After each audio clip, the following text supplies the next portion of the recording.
Another one to throw back. She's only 14 inches. Waiting on some good ones to come through.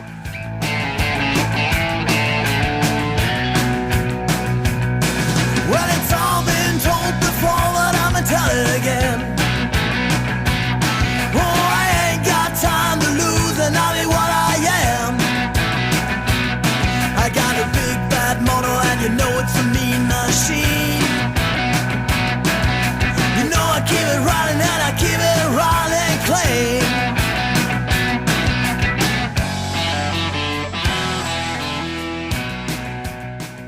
Everybody, welcome to today's episode of LT Outdoors. Today we're doing something a little different. We're going to stay a little later. Came out a little later too. Going to see if we can get into some walleye. So hopefully it'll be an exciting episode. It's the first time for me to try this out on one of the backwaters, so we'll see what happens. Stay tuned. Just wanted to show my first fish of the day here. I got to measure it up, but just got me a walleye. That didn't take long at all. Sweet. Well, 7:30. I just got another one. Another one to throw back. She's only 14 inches. But that's okay. Let them grow. Yep, just got the third one here. So they're definitely coming through. It's about 7:30 right now. This one's only 13 inches. Get that back down. Let her go. Yeah, actually that one came in for my jig.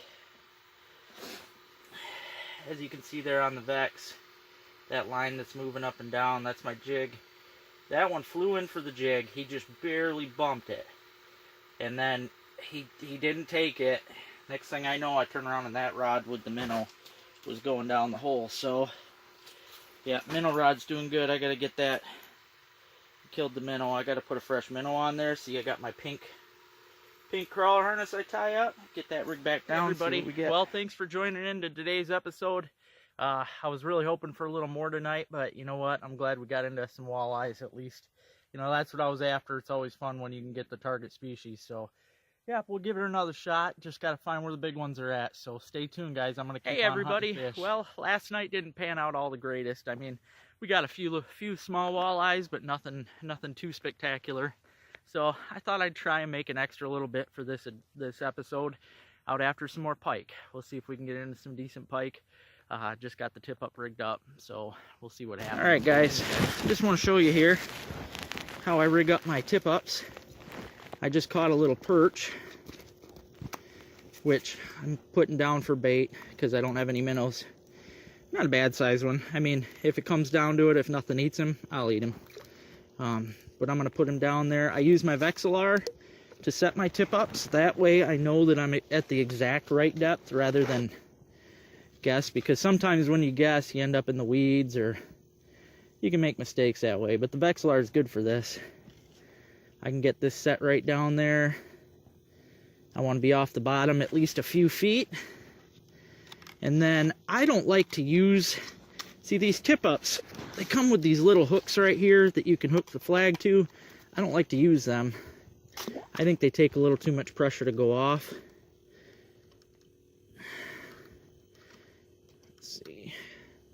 I like to have the least amount of pressure as possible so that flag trips easily.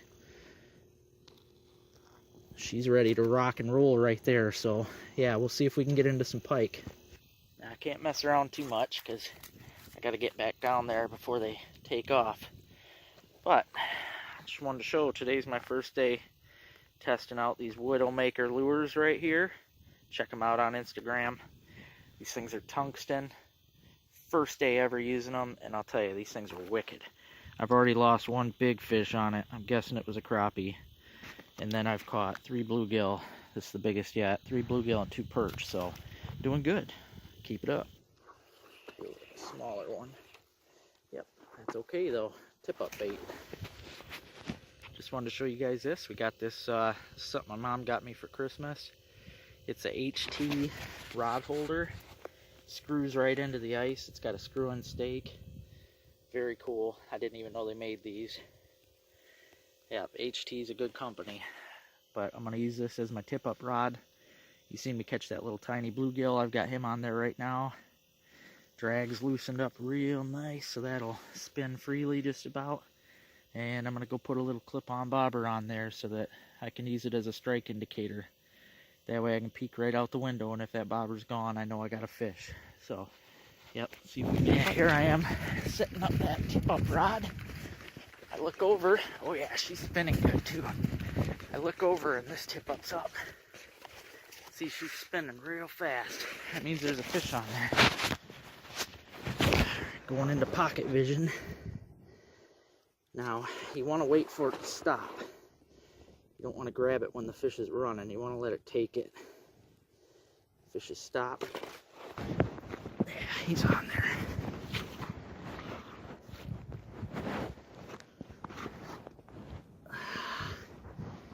Feels like a good fish. Pulling through some weeds too.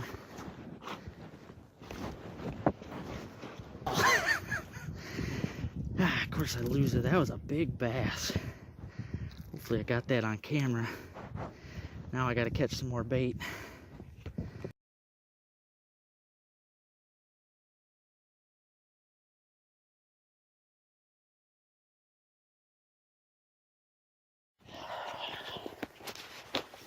It's going again.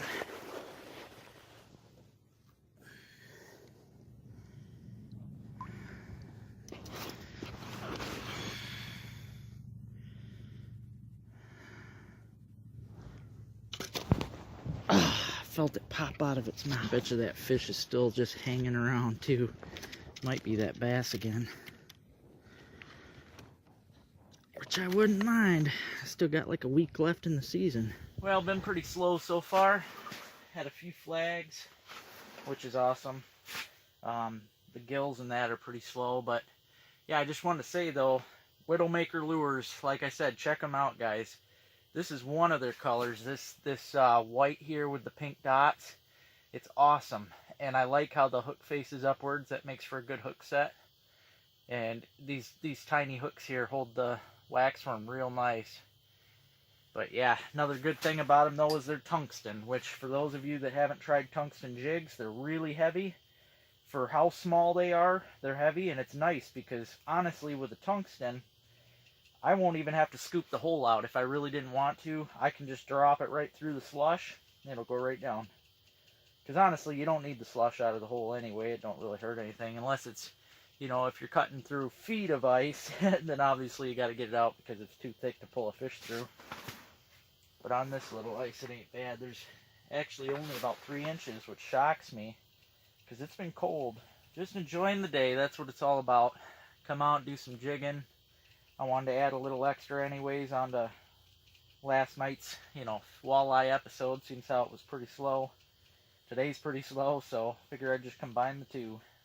At least we're getting some action, that's what it's all about. Another thing I wanted to mention though, this time of year, well, summertime too with jet skis and that, but this time of year you end up with snowmobiles and four-wheelers and things of that nature. And my question is, how close is too close? Alright? I'm not proud of it. I don't like to do it, but I got into an altercation, I don't know, about an hour and a half ago. Some guys out here with their racing sleds, and they were getting a little too close. In my mind's eye, if I could peg you with my bow, that's 30 yards max. That's way too close, and they were getting within that range. That just ain't right.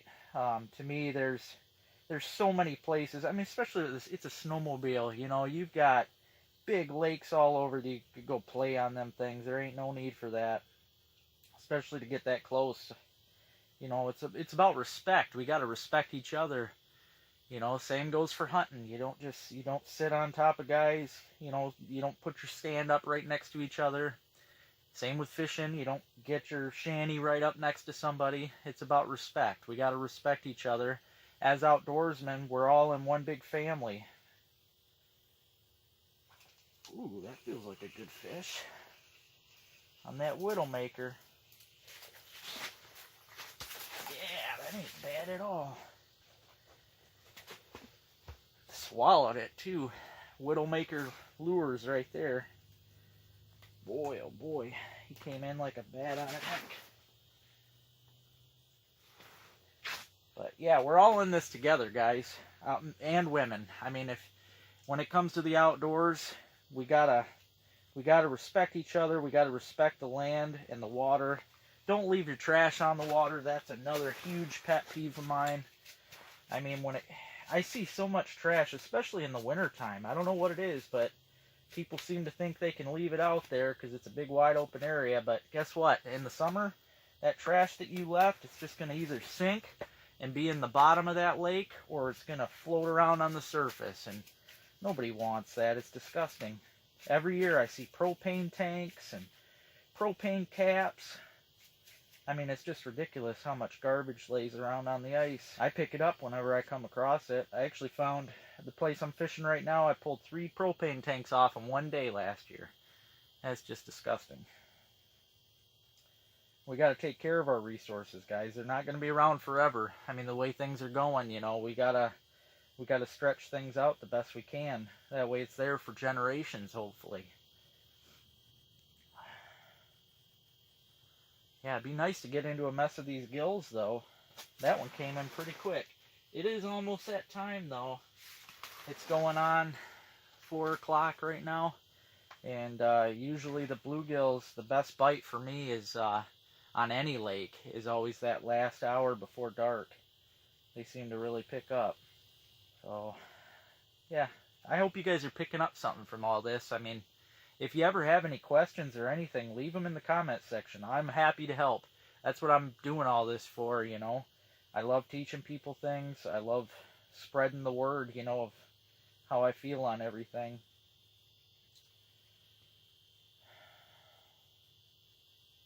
And if I can help anybody catch fish along the way, that's that's what it's all about.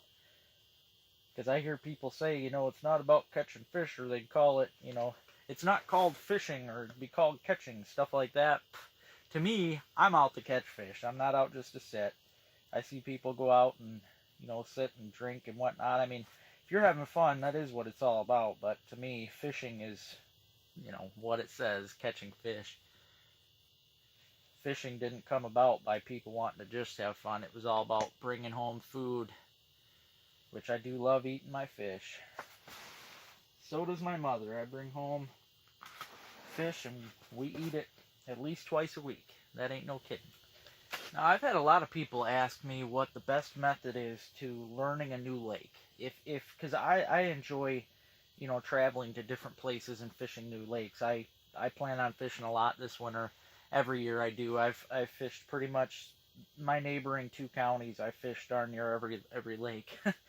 But one of my favorite methods to learning a lake is the Sportsman's Connection map books. I have one at home.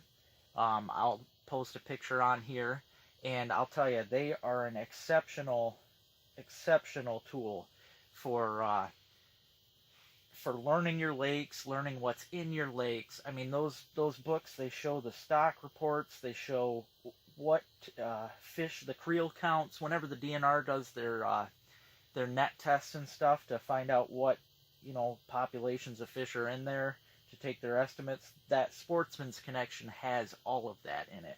It's really amazing. I've used that to learn so many lakes, and it is just an amazing tool. That is my very first go-to for learning a lake. And although it doesn't have every lake in it, it has a lot. Like, you know, most of the Great Lakes are in there, most of the, you know, good fishing lakes. Now, there are some good ones that are not in there. When it comes to those, you know, you might not be able to figure out what's in it.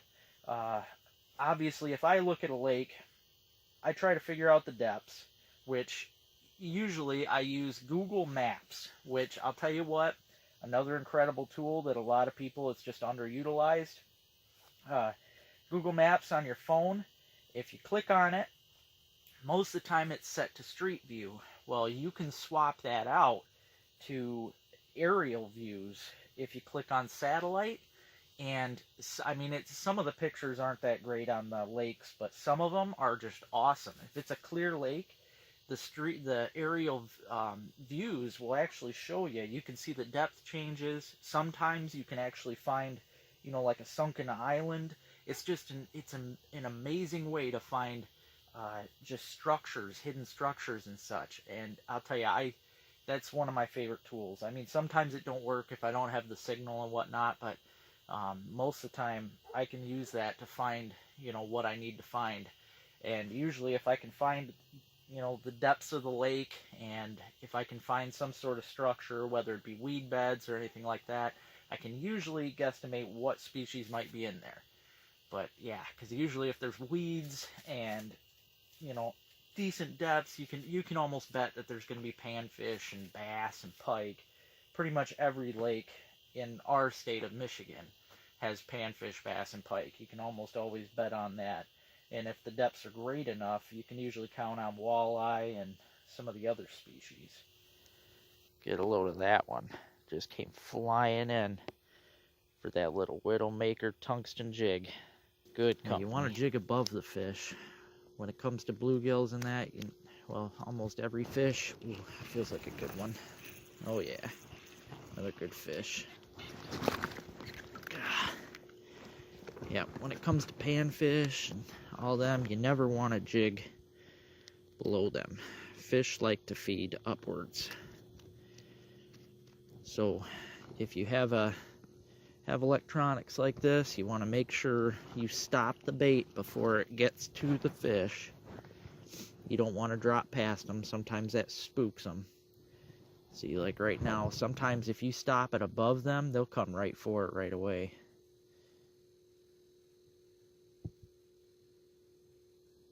Got one after it.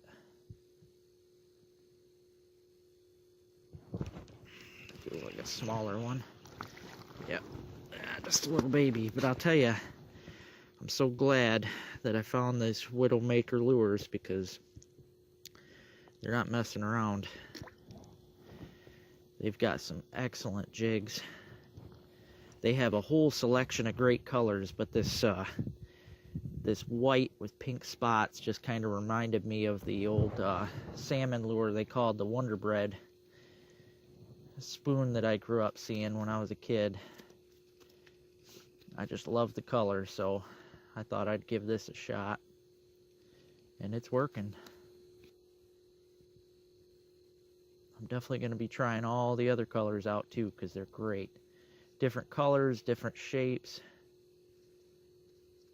They've got just a whole variety of cool tungsten jigs. It's a perch. Not a very big one, but hey, it's a perch. You can see he took that Widow Maker jig real good. Well, I hope you guys enjoyed this mixed episode. Like I said, the walleye outing was a little slow, so I figured I'd add a little extra to it. I was hoping to get some pike or something today. We did have that one big bass. That just didn't end well. So, oh well, stuff happens. But we had fun, caught some fish, and I finally got to use those Widow Maker jigs. I cannot wait to put them to test on a better panfish lake. So yeah, pretty pumped. Thanks for watching, guys. Please make sure you subscribe, tell your friends. I want to make sure I get the word out there about LT Outdoors. So thanks for all the support.